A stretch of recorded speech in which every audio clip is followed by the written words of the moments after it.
I will say this. I struggle, try to teach more by engaging with people more. I find myself lecturing too much. So my general approach is to break complicated things down into understandable segments. I try to be entertained. When I'm both the same thing in my writing, that I write to be understood. I speak to be understood. I think that there are too many people that they go on stage or they write something and their main objective is to prove how smart they are, how famous they are, how rich they are, or they're there to sell books. They're there to sell stuff. They're not there to communicate information that you might find actionable. I just can't do that. I just find that to be just a fundamentally fraudulent way to conduct yourself, that if people are going to take the time to hear me speak, I want them to walk away with at least one thing that and hopefully more than one thing, but at least as a baseline, one thing that they walk out of meeting with me that is useful to them, that they get something out of, that there is something that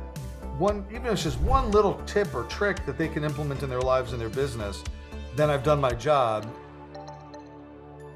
All right, welcome to the Top Real Estate Influencers podcast with your hosts, Mario Hurley and myself, Alex Montalenti. Today, we have the privilege of having Joe Rand here. Joe Rand is an influencer in the industry. We actually met at Inman in Las Vegas, hanging out with Brad Inman, with over 100 CEOs from the real estate industry. I got into a small circle with Joe, talking about where is this industry going, what should brokers be doing, and I loved how proactive he was in the initiative he was taking and the conversations that were coming up, that I wanted to invite him to this podcast. Look forward to diving deep into really what got you into the industry, what drives you. Mario's got a whole set of questions. He's been doing research on you, and we're excited to have you here. So thank you so much. Thank you for having me. My apologies to Mario for the boredom he must have felt researching my life, because there's really not much interesting, scintillating stuff there. It's really a drudgery. But some people have to do the scut work. Some people have to dig down. Some people have to get that out of the way so we can have an interesting conversation. I appreciate you taking the time to do that. I'm curious what you found. We'll see what turns up. Yeah, definitely, Joe. Well, welcome to the podcast. Our goal here is to be able to get some juice, some essence of, what it is, your message, what it is you want agents to know. We want to identify what are the cracks. We want to identify where are agents missing the mark, because let's face it, not everyone is playing at the same level. So I wanted to start just quickly. How did you get started with this whole industry and building what you built? Well, I came at it from a relatively traditional angle. This happens to a lot of people, that my mother started a real estate company about 40 years ago. Same thing with you. Okay, so it's a family company, and I really never thought I was going to work in it. I got my license when I was 18. I spent most of my teen years cutting the lawns at the vacant homes and answering the phones on the weekend. I even cleaned the offices. I did a lot of grunt work, because I was a high school student. I made money. My mom put me to work.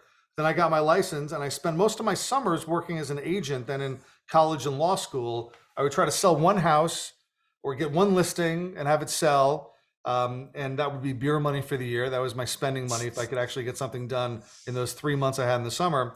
But then I graduated and I had a career as a lawyer. I never thought I'd get back into real estate. I was done. And I was a law professor. I was a lawyer. I was following that, and I really wasn't happy with it. And meanwhile, two of my younger brothers had gone into the real estate company. They were having a blast. They were loving life. It was the late 90s, early 2000s. There was a really fun time to be in the industry. And they kept saying to me, we need a lawyer and we need a teacher, and you're both those things. So come join us. And they pulled me in. About 2001, I joined up, and I found that I really liked it. And I really loved the competition of being in the marketplace, and I loved training and learning what makes agents successful and trying to replicate that with other agents. And so that's what I've been doing for the last 20 years. I mean, they gave me a title at the real estate company. We're now Howard Hanna Rand Realty, and I'm the Chief Creative Officer, which is a made up title just to kind of cover the idea that I have oversight over some of the marketing and the education and things like that we do on kind of the soft side of the business. And how many agents are you overseeing? We have about 1,200 agents. We'll do probably this year, combined with all the affiliate businesses, probably over 100 million in revenue. We have about 30 offices. It's a big company. We partnered 2 years ago with Howard Hanna, so we're part of their company, which is, the largest privately owned company in the country. But our section of it, which they have an ownership stake in now in New York, New Jersey, and Connecticut, is about 30 offices. Wanted to know, the biggest thing we always want to know is, where did you get, who are you, the people that influenced you? What was the thing that inspired you? Because that's a lot, okay, to become a lawyer, become a college professor, and then go into real estate. Like, what influences you? Like, what made you choose to pursue your different directions you took? I would say, it's funny. You look back on your life, and I'm at a point in my life where I have a years behind me to different eras of my life, different periods of my life, and I just had an opportunity recently. They did my high school had their annual benefit, and they honored a teacher from the 80s when I went to school. Yeah. And he'd been gone from the school for years. He seemed old then, but he was probably about 40. And now it's, many years later, and he's closer to 80.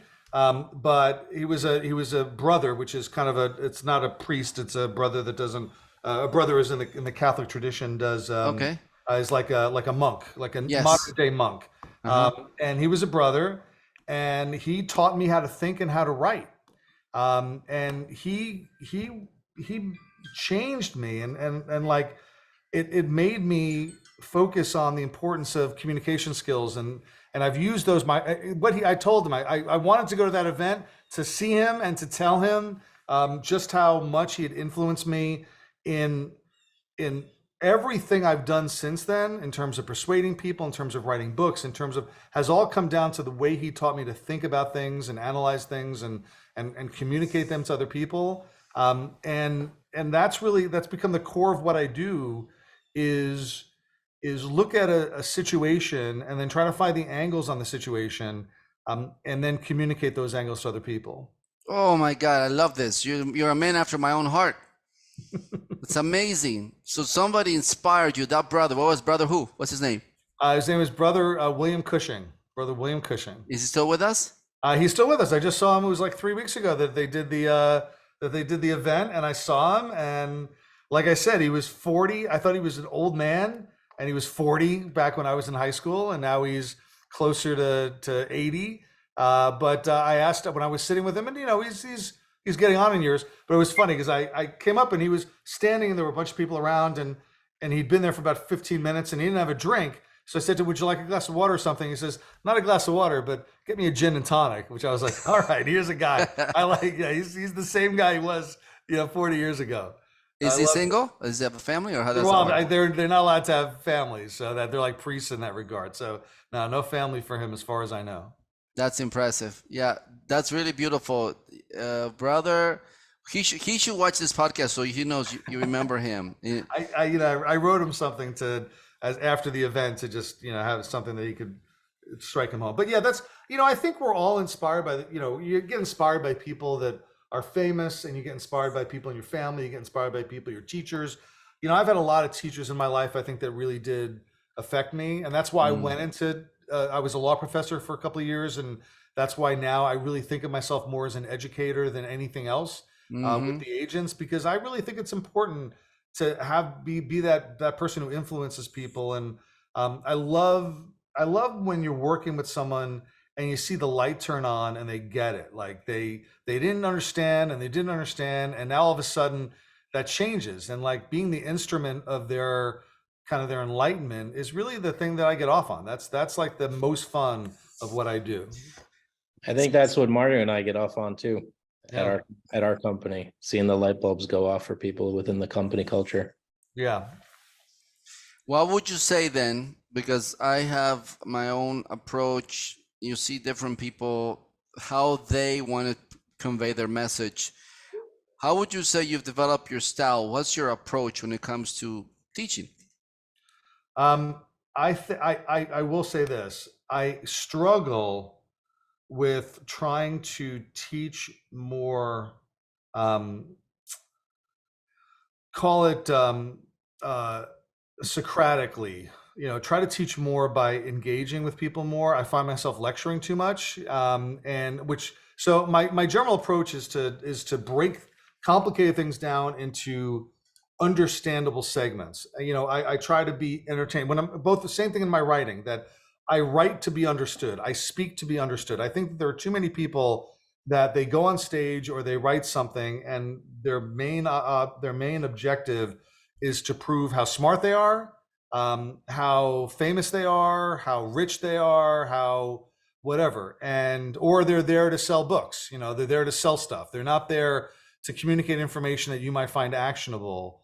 And I just can't do that. I just find that to be just a fundamentally fraudulent way to conduct yourself. That if people are going to take the time to hear me speak, I want them to walk away with at least one thing that they, and hopefully more than one thing, but at least as a baseline, one thing that they walk out of meeting with me that is useful to them, that they get something out of, that there is something that even if it's just one little tip or trick that they can implement in their lives and their business, then I've done my job. And the idea of going up there and just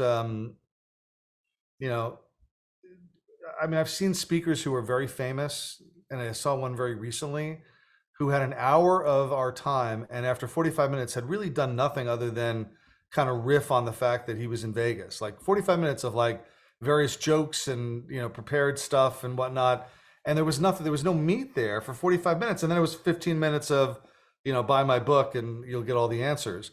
And I don't get that. I mean, that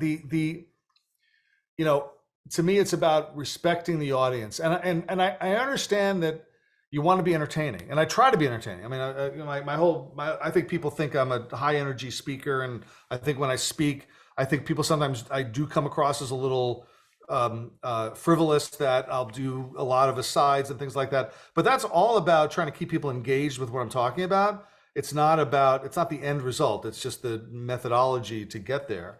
But I really do believe that you want people to come away from you having gotten something out of it. You're muted, Alex. Sorry, I wanted to say that I also went to Catholic high school. Unfortunately, I did not have such a wonderful, positive experience. So I'm not going to share mine because mine is kind of scary. But oh my gosh! I'm glad There's a lot of like rulers on the hands and stuff like that. Beating. No, it was worse. Mine was we used to go to confession. Oh gosh! Once a month. Yeah, we did that too. Unfortunately, I was a new kid on the block. I was kind of shy when it came to girls. And so whoever was taking my confession told me, so do you like your friends? Do you go out? What do you do for fun? And somehow out of my answers that I gave him, he thought I may like boys.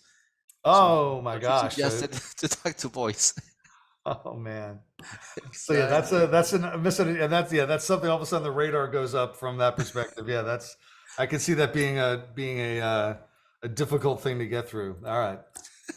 Anyways, Alex, did you wanted to say something on like this approach for teaching others and sharing the education? I mean, I see that a lot also, what you're saying, Joe. I mean, speaking of Vegas, I was just in Vegas for a big real estate conference. So I got to see 30 different speakers get up on stage. And some of it just felt like a sales pitch. Some of them felt like, hey, check me out. I've got 20 years of industry experience. This is why you should work with me and la, la, la. And then I was really impressed actually with Tristan Ahumada, who got on stage, and just, there was like nothing of follow me or buy me or any of that. It was just like, hey, this is the routine that I use to have a powerful day. And it's useful for all of you. Here's all the elements and the way I put it together. And maybe one piece will resonate, or maybe all the pieces will resonate. And I mean, for me, a lot of the pieces resonated, and I'm sure the audience, there was like silence, like people were like, yes, this is so good. Right. So, I mean, they got such action items out of it. Right. Yeah. Something actionable. That's the important thing. It's something actionable out of it. Yeah. Because I mean, we go to so many of these things, we listen to so much education, we download and Audibles and YouTube and all this stuff. Like I like to tell my sales team, you listen to podcasts, but if you listen to a podcast and you don't really get anything out of it, is it just entertainment for you? Yeah. Right. So yeah, I mean, I love that way of teaching. I implement that as well. It's like I want them to be able to walk away and say, hey, this is how I can get a Google review, or this is how I can, do this on social media.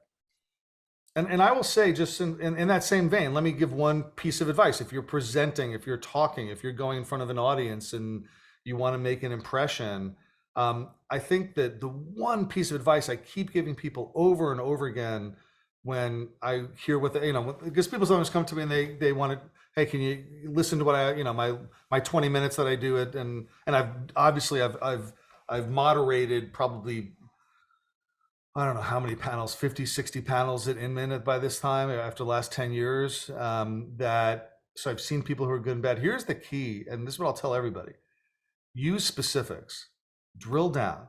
I can't tell you how many times I have somebody on a panel and they'll say something and it's like, it's not what they're saying is wrong. It's what they're saying is at a level of abstraction that's not useful to people. So they'll say something like, well, at our company, we really do have a really family culture. I'm like, and that's like, everybody says that. So like, that's not helpful. So, okay, how do you build the family culture? How do you maintain it? What does that mean when you say family culture? What are the kinds of things you do? Like specifics, that's the actionable stuff.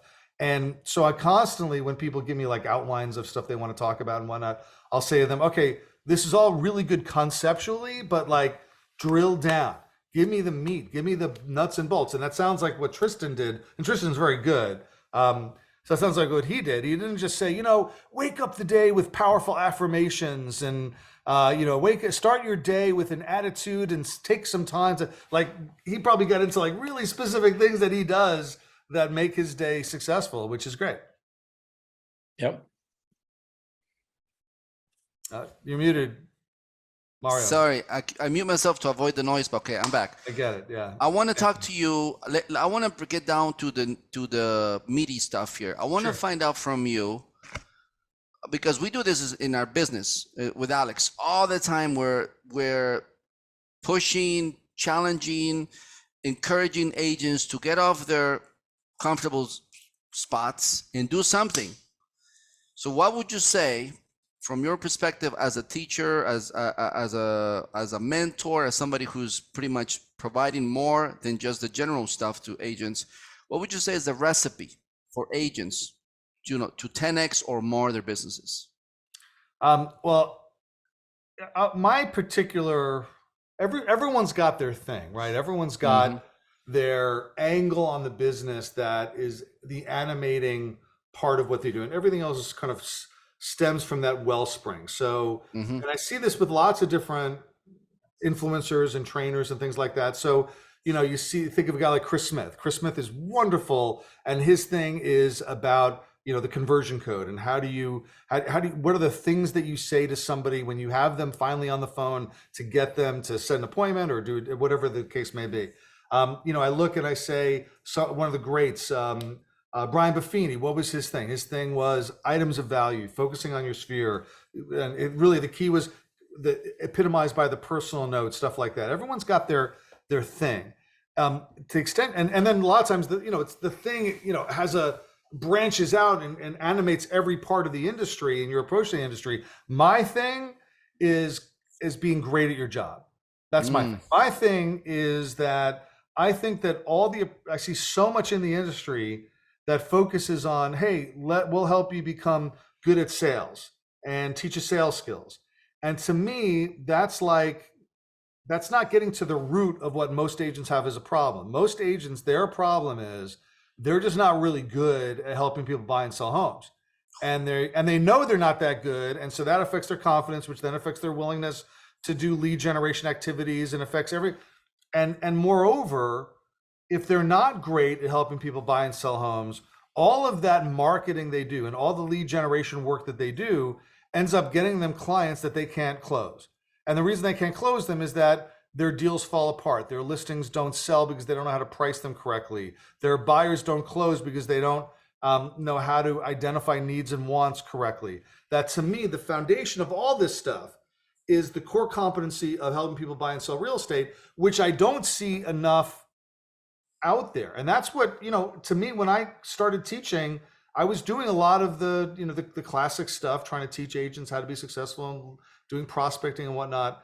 And then what occurred to me over time was just that the really successful agents that I saw in my business, what they had in common was not their lead generation mode, not their, you know, their process for how do they get business. It was the fact that they were all really good agents. Like I would refer my mom to, well, my mom's a real estate professional, but I would refer my best friend to them, you know, without reservation, because I know they'd have a great experience.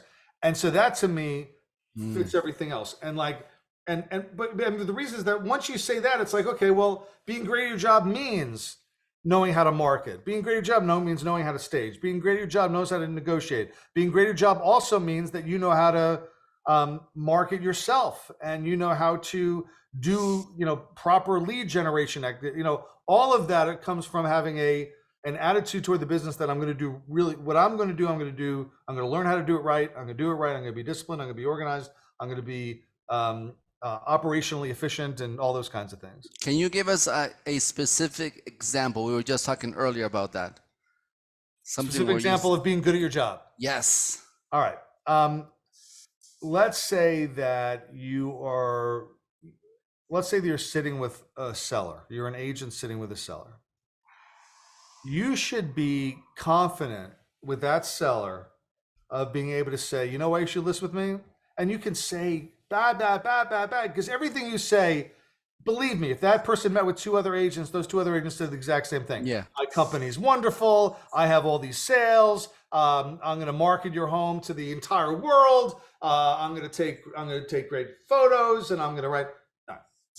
You want to short circuit through all that stuff? Pull out the laptop, and I happen to have a prop here. I have a laptop here. Pull out the laptop, have it open to your listings page. Say, click on any one of these listings.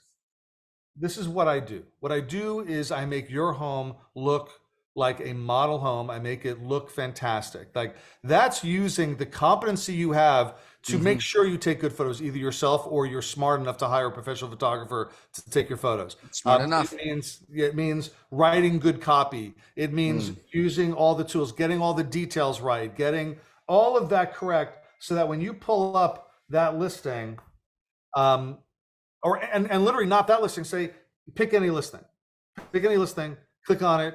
Let's see what it looks like. You can say, this is what I do. I'm good at my job.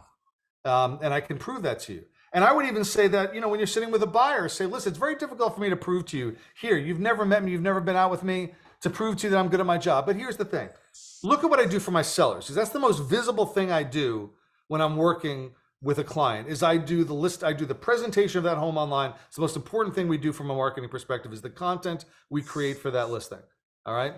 Well, that's it. And then there's the obvious implications. If you're great at your job, what happens is you get great reviews and you get great testimonials, but you don't just get, because everyone, believe me, there's such great inflation in real estate. Everyone gets at least 4 stars. I mean, you have to really screw a client over to get less than 4 stars, because they just don't want the trouble of giving you a 1-star review, because they know if they give you a 1-star review, you're going to be calling them and you're going to be, you know, they don't want to do it. Same thing like you. You don't do that. How many times you go to a restaurant and you take the time to write a 1-star review on Yelp? The only reason you do that is if you really got a terrible meal and they were mean to you or something. So you're not going to get, but there's a difference between getting a 5-star review and getting a 5-star review where it's somebody that loves you so much that you could say to them, listen, would it be okay if I'm sitting with a client sometime and I just text you to say, would you be willing to, you know, talk to this client, to be my reference? You know, not just be a testimonial on a piece of paper, but be a reference for me. And if the person says yes, then you know, like you've struck it, because that it might be they want to say a couple of nice things on an online form, but if they're actually want to talk to a prospective client and go out of their way to say, yeah, this person's a great agent. So yeah, being great at your job helps make everything else easier. It makes everything else easier. There you go. That's the drill down example. Yeah. That's a golden takeaway right there. I actually haven't heard that one before. Is like getting the testimonial to be live. Yeah. Right? It's not just living on Google. It's not just living as a post on Facebook. It's actually like, I'm at the listing presentation and I can call Susan and have Susan talk to this prospective homeowner to share what an amazing agent I am. And that would be a great idea. I think even just, we've lost the idea of having like other when I'm looking to hire somebody, they will give me a resume and they will give me a list of references. Mm-hmm. And we don't do that. Like you'll see, like an agent, they don't think of themselves having a resume, but you know, the whatever they're giving as their listing presentation qualifies to some extent as their resume. No one really cares where their agent went to college or whatever else if they went to college. Yeah. But like the references, you know, how many times have you seen? You guys have seen this. People put like a list, a bunch of quotes from clients of theirs, and the client is identified as A.S. You know, Yeah. Miami Beach. Right? They don't give the Yeah. name. It's Yeah. like, well, how do I know this person's real? Like if you're great at your job, you say to your clients, listen, I keep a list of testimonials. Can I put you on my list? And I don't put it up online. I don't send it to people. I only give it to my people that I'm meeting with, but it would have your name and your phone number and an email address that someone could reach you at so they could reach you. And then having that list and then giving it to a client and saying, and not saying, here's 3 people of the 50 I worked with in the last 5 years, which means you can always cherry pick 3. Yeah. Like the way I would try to do it is say, here's the last 3 clients I worked with.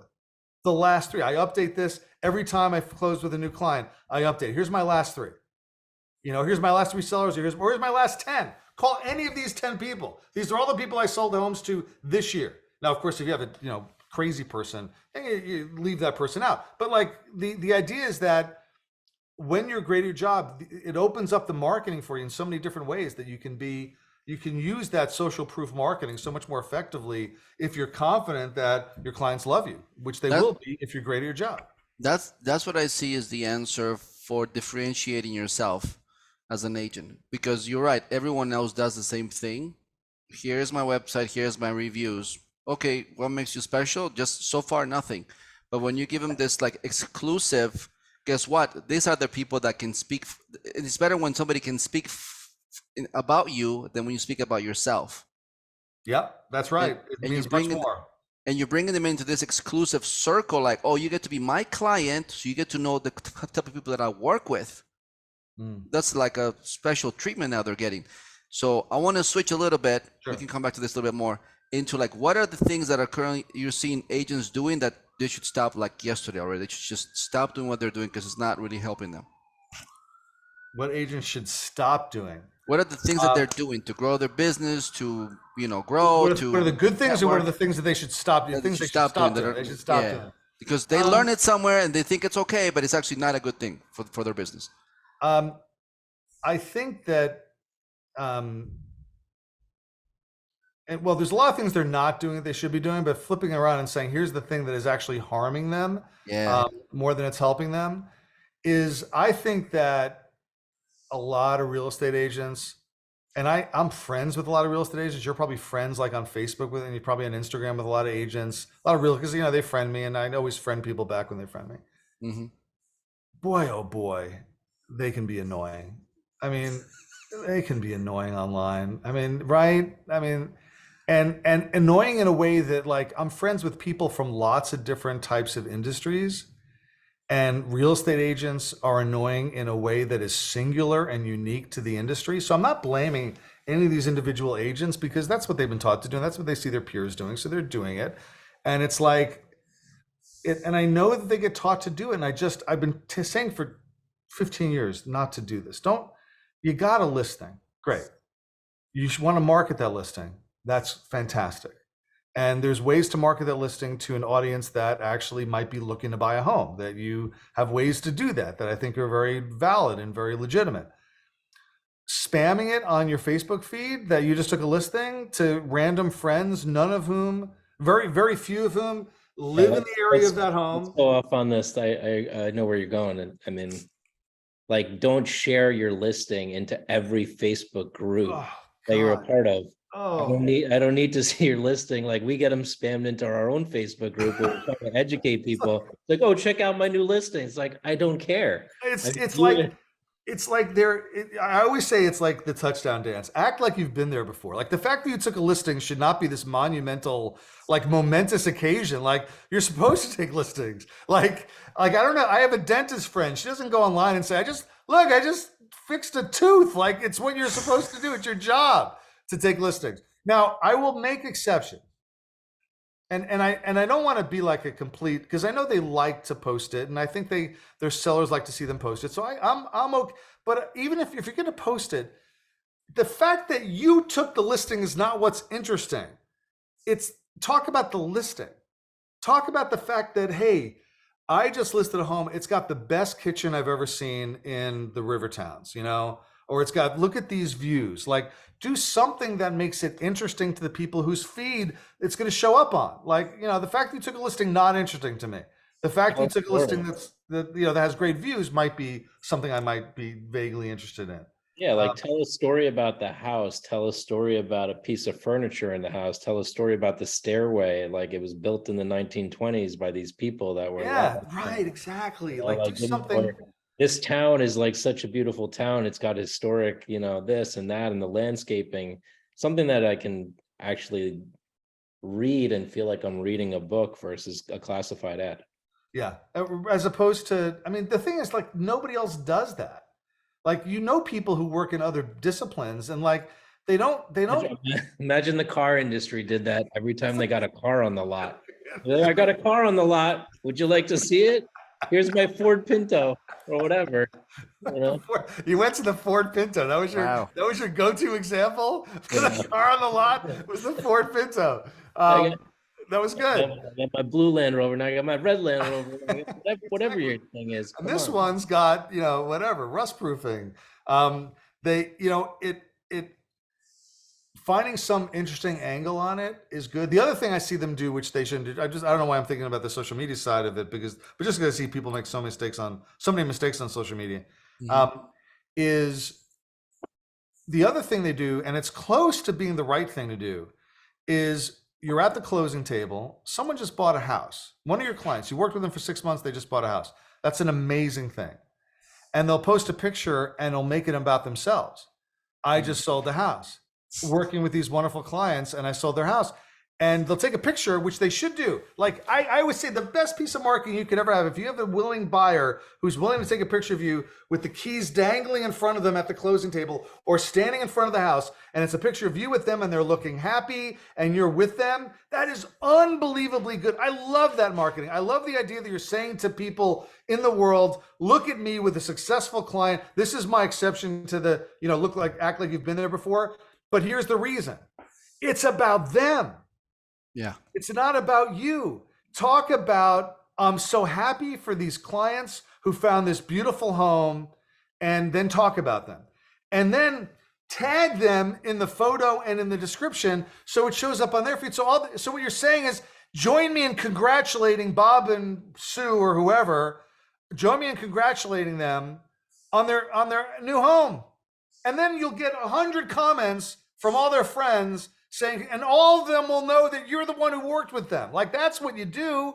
Like, make it, see, what the little rubric I came up with in my teaching is client-oriented real estate, making it about them, not about you. That so much of what we do in the industry is agent-oriented. It's focused on agent needs. So posting a listing on Facebook, that's about you. You look at me, I took a listing.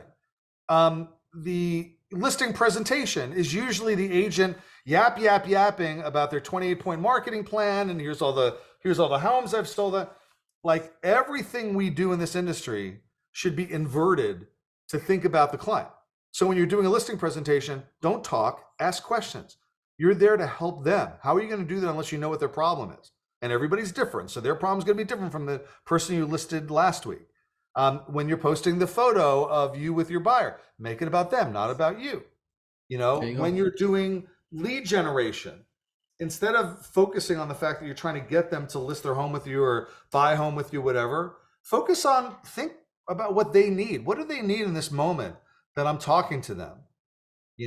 What do they need? What can I do for them? And if you think about the world and you think about your services as focusing on what other people need, like, all of a sudden what you need to do to be successful lays out in front of you. Like, oh, this person needs this. Let me do this for them. And if I do this for them, I'll build a relationship with them that might turn into a successful transaction. And that's what most agents don't do. Most agents they're living deal to deal. They're desperately chasing leads. And they're not thinking of long-term relationship building which is how you sustain a long career in this business. So those are two things so far you mentioned. One is talk. Go ahead, Alex. Sorry. Well, one thing I want to add, because what Yeah. you said is it is gold to take a picture with the homeowner or the buyer, and it's key to tag them in it. That's the first missing ingredient. Is when they don't tag the homeowner, they're losing all that potential, all that connection. right? Yeah. And then I mean, it would be cool to even say, let's welcome Susie and Joe to Dix Hills or to Westchester. If anybody has any recommendations on new restaurants for them, feel free to comment below.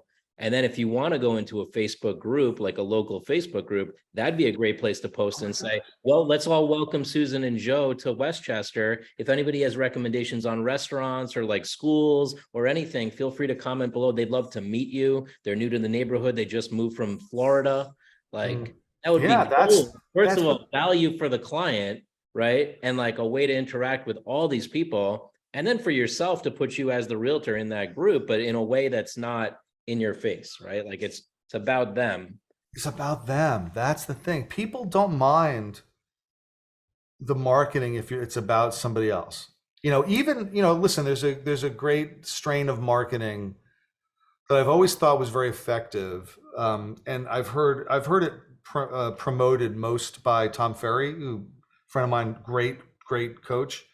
And it's all about, it's about the, not, I want to list your home. It's, I have these buyers and these buyers have missed out, help me find a home for these buyers. And there's questions now with fair housing about what, but I can understand all those questions about fair housing, but like, to me, the idea of like trying to say to sellers, hey, I'm just trying to find my buyer a home. I'm not focusing on getting your listing. I'm wondering if you're thinking about selling your home because I have buyers that I'm trying to take care of and I'm trying to give them a good experience. And or the same on the other side, that, reaching out to buyers from all those open house buyers that came to the open house, say, listen, I want to call you back because the seller asked me to get feedback. Like, what'd you think? What's the positive? What's the negative? Okay, it may not be what you want. Why? And so I'm just trying to learn because we're trying to figure out how to position this home for the right buyer. Like, if your purpose in reaching out to people is always, what can you do for me?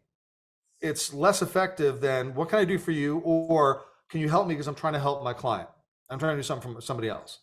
Much more effective way to approach people. I think that also kind of caps your potential, because I do know many agents, especially, in South Florida, Miami, Coral Gables, South Beach, Sunny Isles. It's all about that fancy image, gorgeous people, amazing videos. Yeah. And it's like, okay, I'm impressed. Okay. But like, if I compare you to somebody who's like all about taking care of people, I think the growth is much superior than somebody who's just looking amazing online. Yeah, I would agree with that. Although I would just say, and because sometimes I get positioned, people will respond to my whole approach, my this idea of like, be great at your job, that I'm talking about doing that at the expense of, or solely about that, and not doing other things like doing lead generation, not doing marketing, which couldn't be further from the truth. Like, I just think that once the foundation is there, that you're doing great work for clients, well then, okay, promote the heck out of it, that you're doing this great work for your clients, yes, market, yes, do lead gen, yes, build up that brand reputation that you have. That's all part of being a professional. My point is only that don't start marketing a product that stinks. If you're not great at your job, your product stinks. You're saying, hey, use me to list your home, but you don't actually know how to price a home. You're selling, you're selling garbage on eBay. Like, you want to be selling something that's fantastic. So get your ducks in a row, be great at your job, and then start doing all the stuff that, like, I saw you had a blog post recently on Real Grader, the Real Grader blog, about the things you need to be on Google. Like, how does your Google, there was like a checklist of the things that you have to do on Google. And it was a great blog post because it was not it wasn't to sell yourself. It was like, you have to do these things. Now, I assume you do. It wasn't very clear, but I assume Real Greater helps people do those things. That's one of the reasons that you're talking about it. But like, people could do them, you know, they should be doing them. And I would tell them to go do them. And I would tell them like, hey, listen, I think, you know, one of the ways to do them is to find somebody who knows how to do these things and hire them to do it with you. And that's like the essence of great marketing, is being focused on what other people need, giving them a list of things that they can do. And like, for example, in that same, so that's what they should do. These agents should be, absolutely, they should have the Find My Business profile. They should have they should own their name. They should have their a really good SEO on, you know, all their different social media sites and things like that, which that is important. And if you're great at your job, that's one of the ways in which you articulate that, is through your marketing and through your branding. 100%. I just want to add to that is like, I would say more than 90% of the agents out there are surviving. Like, they're either surviving trying to get their first deal, or they're surviving just trying to stay in business. Yeah. And then there's 10% that are actually thriving, and they're doing great at their job, right? And they're actually in that like creative mode, like they can take on a new lead gen system, or they can take on a new marketing source. But it's like, I think realtors get distracted by all these shiny objects. And I think what you're pointing to is like, get really good at being you at the job of real estate. Yep. And then you can add all these amazing tools. Yeah. But it's like, you're the product to start with. You're not the product. Your CRM isn't the product. You know, your lead gen isn't the product. Those are additional sources of revenue for you, the product. Yeah. You know, I've actually never said that. I've never actually said articulated the idea that what you are selling as a real estate agent is you are the product. Your services are the product, because we tend to gloss over that. We say that, you know, you're selling your company, you're selling this, you're selling that, but you really, at the end of the day, the thing that someone's going to hire you, what they're getting is your skills that help people buy and sell real estate. That's what they're getting. So how good are those skills? And like, and I think you're saying that a lot of these agents are surviving, and I agree with that. I don't think it's 90%, but I think it's more than I'm comfortable with, you know, being a member of this industry. And it strikes me that one of the reasons they're just surviving is that they're insecure about what they do. Like they're worried. They're worried they're going to ask a question they don't know the answer to, and they're worried. And the reason is that, just as an industry, I think we leap right to, you know, the classic training program for real estate agents will focus immediately on lead gen. Here's how you generate leads. Here's how you generate business for yourself, which is an important part of that new agent training. But like, they gloss completely over like the foundational pieces of, here are the skills you need to be good at the job of helping people buy and sell real estate. And that, to me, is the foundational part. But yeah, they are the product. That's a good, if you think about it that way, all of a sudden the rest of it just makes sense, right?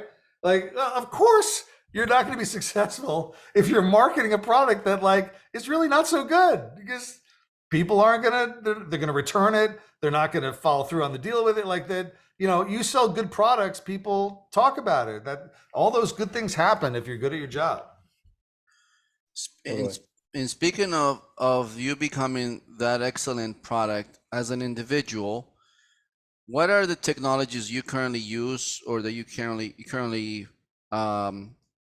employ to expand yourself, to train, that make your life easier?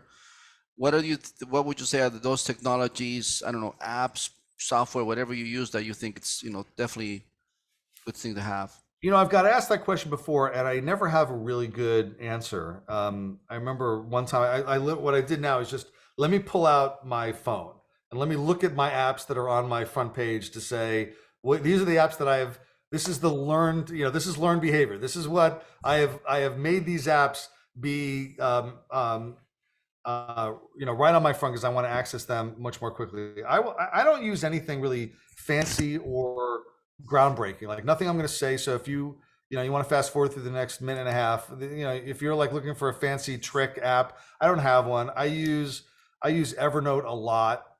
It's just my place to take notes, and I take lots of notes. I take notes on, you know, everything. I go to a conference, I take notes. I go to a meeting, I take notes, and they're all there. I have ways of organizing them, and it's just my way of tracking, because I know that I learn things by writing them down, and I remember things by writing them down. And so If I write them down, my Evernote, it's there. I do keep an online to-do list, although my online to-do list is really to track like projects, because the first thing I do when I come in the morning is I make my to-do list. And these are things I have to do that day, and they'll be trivial, and they'll be, the to-do list has things like bigger projects that I just want to track myself that I'm paying attention to them. And my to-do list is my this is my daily routine of the things that I do. I'm trying to think if there's anything, there's nothing I've used that like that's going to make anybody open their mind. I'll be like, oh my God, I've never tried that. That'd be fantastic. Like if anybody's like, what's Evernote? Then they really have to get out there. I'll add to that is like, I know about Evernote. I've used Evernote. I've used just my regular notepad. Lately I'm using Google Keep. So I think those are like the two kind of big ones on the market, is like Evernote and Google Keep, just for those listening in. That's a more organized way than just taking notes on your phone. Right? Yes. Like both of those, Evernote and Google Keep, are going to make things way more organized for you. Yeah, like I just created we just started the holiday shopping list. We do it every year. So my wife and I share a note on Evernote, which is the things we're buying for the kids for the holidays.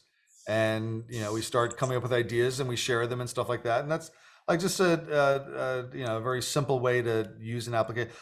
Listen, what's the app I tap on the most? It's probably the Starbucks app. Because I order my Starbucks every day using the app, and when I get online at Starbucks, when I go to Starbucks and pick up my coffee, and I started doing it during COVID, right? Because I didn't want to have to wait online and whatnot, so I just ordered on the app. But then it just became a kind of thing where I'm like, the interactions I have with people waiting for coffee and they're never particularly enlightening. Like I've never walked away from, oh, I'm so glad I waited online with that guy because that guy gave me the keys to the kingdom. No, like I'm much better just walking in, getting my coffee and walking out. And I also have the Dunkin' Donuts app, because sometimes I get Dunkin', sometimes I get Starbucks, sometimes I get local coffee, whatever. But I like to use the apps because I don't have to interact with the other humans. And it's early in the morning when I get my coffee, 5:30. I'm not ready for other human beings yet. I just want to get my thing. And I'm amazed when I go and like people go like I go to the drive-through. I'm like, hey, I have a mobile order. Can I come pick it up? Yeah. Other people go and they're making a mobile order. I'm like, they're making their order right there. Like, what are you doing? It drives me crazy. It's like when you go to Starbucks and someone's getting like sandwiches, like you're getting sandwiches at Starbucks. Like re-examine your life that this is where you're getting your sandwiches. This is your coffee. Don't get your sandwiches. Go someplace else.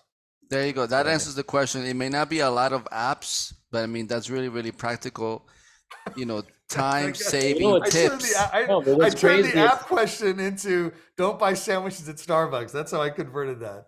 Well, you're pointing to time savings right there. It's like, I actually didn't know about the Starbucks ordering app until my 11-year-old daughter was like, Dad, really? You're going to walk in there and wait online? Like, I have the app. She's like, I already have Starbucks credit because I walk the neighbor's dog and I get $20 on my Starbucks app. I'm like, you have this so figured out. And I'm like old school over here. How old is she? 11. Oh, my daughter's 9, but she's already got the same attitude. So I'm dead. I am dead. All right, let's get now. We got already into your daily habits, right? Yeah. You sharing your Christmas list with your wife, making sure you guys don't buy the same present. That's good. Let's talk about what are your values, your principles that you guide yourself by, because you have become successful and you're still growing. But what would you say are like your core values and your principles that you live by? I'm trying to think of some interesting take on this that would not be sort of the same, list of list of generalities that people would say in regard to that. Here's kind of something I think that's important that I articulate, I think, in a very unique or specific way. And because it flows directly from what I teach, which is, the idea of being great at your job, et cetera, et cetera. And when I teach people how to be good at their job, the foundational part of that is a kind of a 3-part process to think expansively about what other people need, think creatively about how to give it to them, and then execute well. And they're all 3 of those things they're like the tripod on the table. The table will stand with 3 legs, and because you have to think, what do people need, but then you also have to come up with a system to service the need, and then you have to execute the system. Because a lot of people, they'll come up with great ideas how to service needs, but they don't do a good job of executing. So you have to do all three of those things. And what that did, I mean, I kind of worked through for the last 20 years, and really about 10 years ago is when it crystallized for me, this idea of focusing on what other people need and how I can give it to them. That's the approach to business. And in a very practical way, the approach to servicing a client. But what happened is that it transformed me. It changed me as a human being, because I couldn't just turn it off. Like I was building up this instinct, this reflexive approach that when presented with a situation or problem, it was to say, okay, what does this person need and how can I help them? And then it became, okay, it's part of my life. It became part of the way in which I approach parenting, the way in which I approach being a decent husband, the way I approach to being a good friend, and everything else is, it doesn't turn off. And so what you asked me, like, what do I live by? I live by a very simple credo, which is I try to think expansively about what other people need. And I try to focus on those needs. And I don't always live up to it. Like sometimes I get the needs wrong. Sometimes I'm presumptuous about their needs. Sometimes I don't come up with a good way of servicing them. But like I'm always trying, and it's made me a better person. It's made me, that whole approach. This is I think a core thing of what I do is that it like, put it this way. Just 2 years ago, I took an appointment to be a trustee in my village, which means I then got reelected to the position. It was an open seat, and I got appointed, and then I got elected. And I put a certain amount of my time each week to try to make my little village of 7,000 people in Nyack, New York, a better place to live. And my approach to it is like, okay, what do the people of Nyack need? But the whole reason I'm doing it is, like I said, what does my community need? And the community needed people, who had some ability and capability to step up and, become trustees, and which is what I did. And I would just say it's that approach has made me a better husband, better citizen, better friend, better parent. And it's a very simple thing. It's just, what do people need?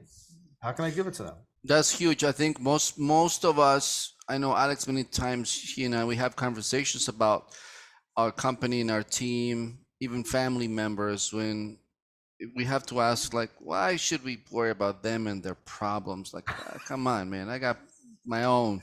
But then every time we do put in the effort into like caring and listening, what is it that they need? What are they struggling with? What can we do to help them? It pays. It gives you better relationships. People appreciate it, and now you're more of an influence on them. And you can sleep better at night, and you can tell yourself, you know what, I am better than how I used to be 10 years ago. Yeah, I mean, what your approach to business is, you help agents identify problem that most agents have, and you figure out ways to help them solve the problem. That's a noble pursuit, when you're doing that. And then in any kind of business, the rubber meets the road with, like, how good are you at identifying what people need, and how good is your solution to the problem? And that's where businesses thrive or fail, is in that little dynamic of like, okay, what do people need? How can I be successful in giving it to them? And let's talk about your books before. Oh, I'm sorry, Alex, go ahead. I just want to pause there for a second, because it just like hit me. It's like, why do we invest all this time into company culture and like listening to their problems and hearing what do they need? And in business, it's just coming together. It's like we focus on the client, right? Like in the real estate industry, like the client is the homeowner, the home seller, in a sense, right? Yeah. But really, if we look at it as like our employees, in your case, the agents, in our case, our employees, when we serve them appropriately and they are able to expand and grow, then the reach to the clients and the way they serve the clients becomes even better. Yeah. So it's like such a multiplier effect, right? But Yeah. it's like, I think many businesses were always focused on the end game. It's like, oh, I need 1,000 clients. It's like, well, no, you just really need 10 good employees that really serve 1,000 clients. Yeah, we in real estate, we have there's this eternal debate when you're a real estate broker as to who is my client? Is my client the buyers and sellers, or is my client the agent?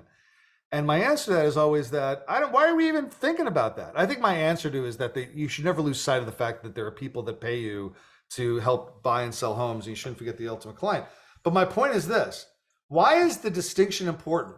Like, are there situations as a broker, because I can't think of many, where it's like, I'm going to do something for my agents at the expense of my clients, or I'm going to do something for my clients at the expense of my agents. Like, generally speaking, the alignment should be absolutely right down the line. Like, let me do good things for my clients, which will be good for my agents. Let me help empower my agents to do good for the clients. That they're, like you're saying, that's exactly right. That the idea is that, the oars should always be pulling in the same direction for both of them. They shouldn't be in conflict at all. Right, but I think, and that's why, like, I think there's such high churn in companies, right? I'm not saying in real estate specifically, or in real estate software that we're in, for example, right? Like, there's high churn because there isn't a heavy investment in the people that are running the business, right? And when we invest in that, like, the heart just overflows out to everything else. It's funny. What I see in technology companies a lot is the attitude that, hey, we had an idea to build something really cool, and look at this cool stuff we built, right? Look at this really totally cool thing we built. But like, okay, what problem does it solve? What need does it service? Like, you built something because that's a supply issue. So you built a service, but you never thought about who's going to use it and why are they going to use it and how can we tailor it to their needs? And those are the businesses that fail. You see it all the time. People, like startups that pop up, and it's like, all right, well, I mean, I guess the technology is cool, but I can't understand why anybody would use it. What would they use it for? How do they need it? And that's when, and then you look at them, you're like, what am I, it's the old line from Big, right? When Tom Hanks is looking at the buildings that become robots, he's like, where's the fun in this? What's the fun? What's fun about buildings becoming robots? Like, buildings aren't interesting. Right. Joe, before we go, that was a deep cut, Alex. I pulled 40-year-old movie. I remember that movie. That movie. I haven't seen that movie. I haven't seen that What? movie. You didn't see that movie? Come on. Get it on your agenda. Zoltar, man. Zoltar. Come on. Zoltar the Magnificent, or whatever he is. I'm sorry. We cut you off, Mario. I'm sorry. No problem. I wanted you to plug your 2 books before you go, and then I would love to have you come visit us in the future. Yeah, I would love to. I usually have copies of it. Here's a copy of my second book, How to Be a Great Real Estate Agent. The other book is Disruptors, Discounters, and Doubters. I'm very proud of both of them. I think that the Disruptor book really still, 4 years after I wrote it, identifies what this industry needs to do to be responsive to the disruptive challenges we're facing. And then the second book, which is really geared toward real estate agents, to say, how do you become better at your job? And it's a lot of the stuff we've talked about today, the practical solutions of focusing on what other people need and how to give it to them and stuff like that. So thank you for giving me the opportunity to do that. You can buy them both on Amazon. Just look up my name and you'll find them. And if anybody, here's the thing, anybody who hears this and reads the book and has a question for me, just find me. You can, I can give my email address. It's joe@joerand.com. Just email me. Find me on Facebook. Shoot me a message. People do it all the time. And I'm always thrilled to get queries from people. So don't be afraid to reach out. Thank you for that. Alex, any last comments? No, this was awesome. I didn't know where this was going to go, but I like the areas that we touched on. I had a great time. Thank you, Alex. And thank you, Mario. I appreciate it. Definitely. Our pleasure. We'll see you again in the future. All right.